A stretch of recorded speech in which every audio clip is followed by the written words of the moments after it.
All right, let's dive right into this explainer. Today, we're unpacking the incredibly rich, ancient history of India's cultural roots. We're going to walk through a fascinating chapter that explores exactly how this massive, incredible civilization developed its foundational ideas and philosophies over millennia. Now, think about how perfectly this ancient wise saying, or Supashita, sets the philosophical tone for us today. It reminds us that the absolute greatest wealth we can pursue is true knowledge. I mean, it can't be stolen, it doesn't weigh you down, and remarkably, it literally only grows the more you use it. This intense pursuit of knowledge, that is the driving force behind everything we're about to cover. To make this complex history a bit more manageable, here's our roadmap for the explainer. We'll be looking at the ancient cultural tree, the Vedic foundation, the Upanishads, Jainism and Buddhism, folk and tribal roots, and finally, the shared trunk. Section 1. The Ancient Cultural Tree, a metaphor for Indian culture. So it helps to think of Indian culture not as a single straight line, but as an ancient, massive tree. The roots represent the earliest traditions, some going all the way back to the Sindhu-Sarasvati civilization. These roots feed into a shared trunk, which holds the core concepts. And then, from that trunk, you get these diverse branches.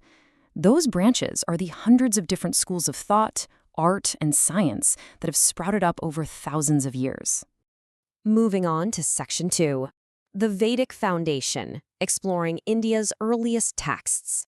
Let's dig into one of the deepest, most influential roots of this ancient tree. The word Veda literally translates to knowledge, deriving from the Sanskrit root vid. And it's fascinating because these texts represent some of the most ancient teachings, not just in India, but in the entire world. We aren't just talking about books here. They're the absolute bedrock of a massive philosophical system. These foundational texts are actually broken down into 4 main collections. You've got the Rig Veda, Yajur Veda, Samaveda, and Atharva Veda. They were composed in the Sapta Sindhava region and consist of thousands of hymns and prayers. But here is the truly mind-blowing part. For a really, really long time, these were not written down. They were meticulously transmitted orally, purely from memory, generation after generation. It's almost hard to wrap your head around. Now, the seekers behind all this knowledge were known as rishis, or sages. These were people seeking profound spiritual truths. And one of the most beautiful concepts to emerge from their seeking is this realization that the supreme reality is one, even if we give it many different names. The text actually uses the phrase, Ekam Sat Viprabhaduda Vedanti, which means the existent is one, but sages call it by various names. It's a really profound worldview centered entirely on truth and unity. Section 3. Questions and the Upanishads, expanding the Vedic worldview. So as time went on, rituals naturally started getting a bit more complex. But out of this, a group of texts called the Upanishads emerged, and they started asking some much deeper philosophical questions. They actually introduced concepts that are recognized globally today, things like karma, the idea that our actions have results, and rebirth. The Vedanta school of thought focused heavily on this, proposing that everything in the universe, human life, nature, the whole shebang, is made of one divine essence called Brahman. To really illustrate why asking these big questions is so important, the chapter tells a fantastic story from the Upanishads. It's about a young man named Shvetaketu. His father sends him away to study for 12 long years. But when Shvetaketu finally comes back, he's incredibly arrogant about everything he's learned. So his father tests him. He asks him fundamental questions about the true nature of reality, this Brahman. And the proud son just couldn't answer them. It's such a great reminder that true knowledge isn't about memorizing facts. It's about deep understanding and, staying humble. All right, Section 4.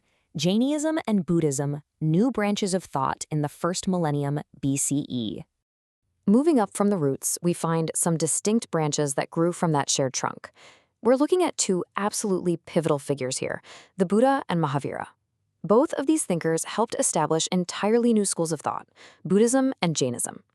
And notice how the text specifically calls them schools of thought rather than just religions.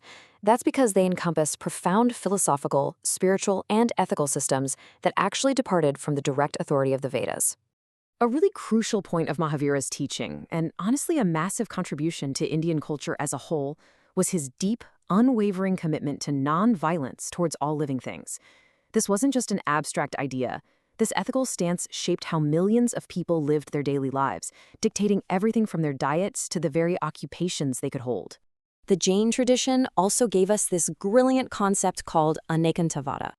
Basically, it illustrates that reality is complex, and recognizing multiple perspectives is essential. It essentially tells us that truth has many sides, and absolutely no single statement can fully capture it all.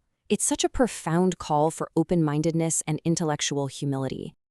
Right alongside that is aparigraha, the principle of non-possession. It advises detachment and limiting yourself to only what is truly necessary. I mean, think about how incredibly relevant that philosophy feels today in our modern world of endless consumerism. It's like an ancient cure for material greed. Section 5. Folk and Tribal Roots, the Power of Oral Traditions. Before we look closer at the main trunk of our tree, we absolutely have to acknowledge this vital intertwined root system that honestly often goes underappreciated. We're talking about the rich oral traditions of India's folk and tribal communities. For millennia, these groups transmitted their beliefs, art, and practices through everyday life instead of written texts. There was this constant, free exchange of ideas between these traditions and broader Hinduism. And one of the most beautiful hallmarks here is that they often regard the physical land itself and nature as deeply sacred.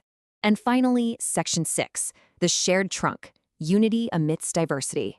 So here we are, reaching the sturdy trunk of our metaphorical tree, where all these incredibly diverse worldviews and belief systems actually connect. Because despite the very real differences in methods and principles between Vedic traditions, Buddhism, Jainism, and tribal beliefs, they are fundamentally united. They all share these core philosophical concepts: dharma, karma, rebirth, and the ultimate search for an end to human suffering and ignorance. It's this shared trunk that makes Indian culture so uniquely cohesive despite its staggering, beautiful diversity.